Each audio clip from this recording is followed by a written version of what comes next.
I'm Damien Gayle, a Guardian environment correspondent, and I've been covering environmental protests for the past 5 years.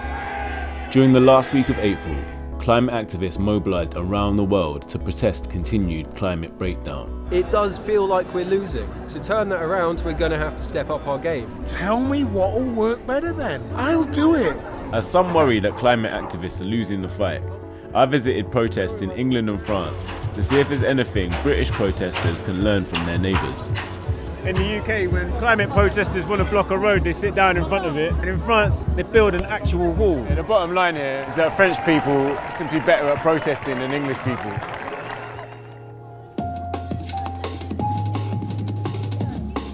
We're saying, okay, fine, this is what you criticise us for. We'll do what the mainstream has implied we should do, namely stop disrupting the public en masse. We're doing that for these 4 days. If the media pays attention, like it does when we really disrupt stuff, then so much the better. If not, we have a renewed licence for public disruption. After 5 years of Extinction Rebellion's main tactic being to annoy people, they announced a break from public disruption and a mass protest to work out tactics going forward, and to attract new supporters who, until now, may have been put off by arrests. Who want us dead, and those who want to lift the human song to its highest gift. If we are to survive... After a couple of hours, I started to wonder if the activists' fears that the protest may not have enough action to gain press attention may be coming true. But would this new direction be successful in attracting more activists?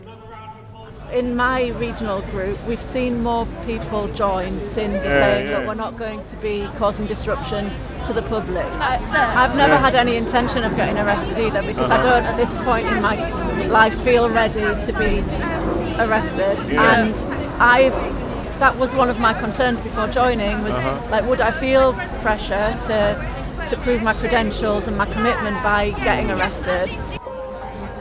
The main impact that Extinction Rebellion have had over the past nearly 5 years is to shift the Overton window towards more of an acceptance that climate breakdown is one of the main issues that we're facing as a civilization, as a society, and more of a willingness to actually try and do something about it. But at the same time, people do accept that despite that change in public opinion, not a lot has materially changed. It seems as though they don't really have a lot of ideas about where they turn to next.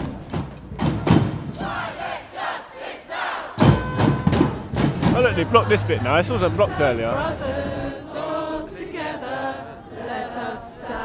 So it's like we've got the issues of XR, we've got the people from XR, we've got the street theatre of XR, but we just don't have the non-violent civil disobedience.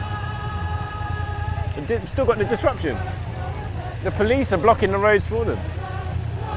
So has becoming part of the culture defanged XR, or is that going to be a force multiplier? While XR carried on their experiment in non-disruptive protest in London, climate activists around the world were staging their own demonstrations. We decided to head to France, a country that has seen much more confrontational protest tactics in recent months. From the rolling pensions protests that have engulfed the country, to a demonstration by the group we're going to see that left one person in a coma. We're in a town called Castres in the south of France, on the way to the site of a proposed climate camp as a group called Les Soulèvement de la Terre. I can't get that right first time. I've been practicing all week. We've heard that the police might close it off, so we're trying to get there before the weekend begins, just to make sure that we're on site for when the protest begins. Into the darkness. So we don't know where the site is yet, but I'm guessing it's around here. We don't know where anything is yet, because we can't see anything. The camp turns out to be on a farm in the path of a new motorway linking Toulouse and Castres. The farmer told us that if the road is built through his fields, the water table they depend on will be drained. Cultural difference in, first of all, in the food. There's an hour and a half break for lunch. A man was handing out quiche. Back in London, you just get the Hare Krishna stall, vegan curry and rice. But here things seem to be a lot more. Ici, ce qui se passe, c'est une mobilisation contre le projet de l'autoroute A69. un projet qui est mortifère au niveau des terres. En fin de compte, c'est une grosse mobilisation pour montrer qu'on n'est pas OK et que ces projets-là, ils doivent plus y être.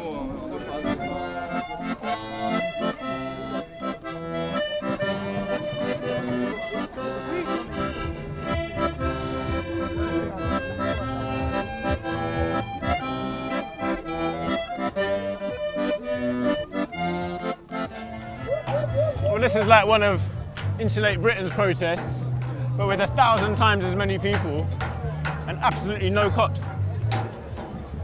And everyone's throwing banana skins. It's Mario Kart style.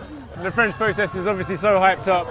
There's no police here, so they've started hurling bananas. I just got hit in the head with a banana skin.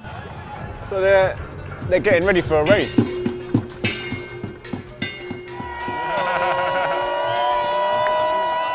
Oh, the boat is winning. Oh no! Greenpeace.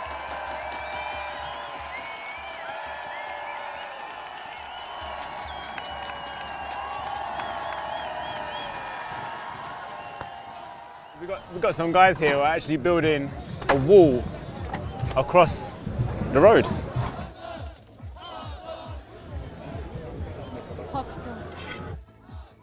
And on the other side it says the A69 will not pass. An actual wall. Which is just completely next level. I was thinking in the UK when climate protesters want to block a road, they sit down in front of it. And in France, they build an actual wall. You understood why they did the race? No, because we're going straight in the wall. Oh really? Yeah, that's why we made a wall. It's because we're going in the wall. We know it, but we're driving straight into the wall and we're keeping going. Yes. On est inventif. On a l'idée, c'est que le symbole de construire plutôt que détruire, déjà c'est beau. Le construire un mur pour pas que ce projet passe, c'est très symbolique. Et en termes d'expérience collective et de coopération, c'est génial, quoi.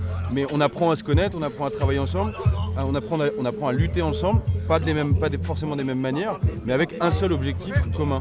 Donc c'est un apprentissage très intéressant de la coopération. Et dans le cadre d'une lutte en l'occurrence, voilà. Donc c'est super. C'est très émouvant, voilà. T'as vu?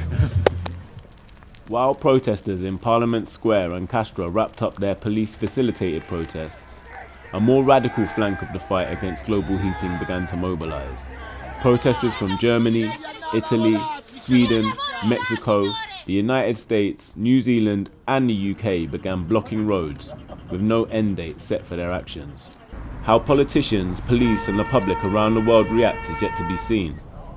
But the past week has shown that climate protest is now made up of a whole ecosystem of tactics. And as some groups become more moderate, so others are becoming more desperate.